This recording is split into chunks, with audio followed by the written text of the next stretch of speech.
அந்த ஷூட்டிங் போகும்போதெல்லாம் வந்து நான் வந்து டவுட்னா டக்குன்னு கேட்டுருவேன்.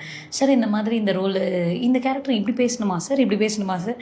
நான் 100 வாட்டி டவுட் கேட்டாலுமே மூஞ்சி சுளிக்காம உட்காந்து நீங்கள் பேசுங்க நான் கேட்குறேன், இதில் இது இப்படி மாற்றிக்கிட்டா நல்லாயிருக்கும் அப்படின்னு சொல்லிட்டு அருண்ராஜா காமராஜ் சார் ரொம்ப ஒரு அமைதியான ஒரு மனிதர்.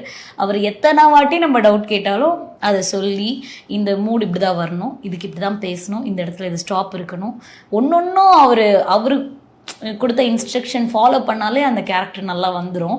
அதுக்கேற்ற மாதிரி அதே மாதிரி ஃபாலோ பண்ணோம், அது வந்துருச்சு, சூப்பராக வந்திருக்கு. ரொம்ப சீரியஸான ஆள்னு சொல்லுவாங்க அவர், அப்படிதானா? அவர் வந்து ஸ்பாட்டில் பேசவே மாட்டார். அப்படி சீரியஸான ஆளாக நான் பார்த்தது கிடையாது. ரொம்ப அமைதியாக, அவர் எங்கே இருக்காருன்னே நம்மளுக்கு தெரியாது. நம்ம ஒரு ஷார்ட் முடிச்சுட்டு அவருக்கு இது ஓகேவா இல்லையான்னு எட்டி பார்த்தா கூட இருக்க மாட்டார். அந்த மாதிரி ரொம்ப சைலண்ட்டாக இருப்பார் ஸ்பாட்டில். பட் சைலண்ட்டாக இருந்தால் அவர் வாங்க வேண்டிய வேலை எல்லாமே கரெக்டாக வாங்கிடுவார்.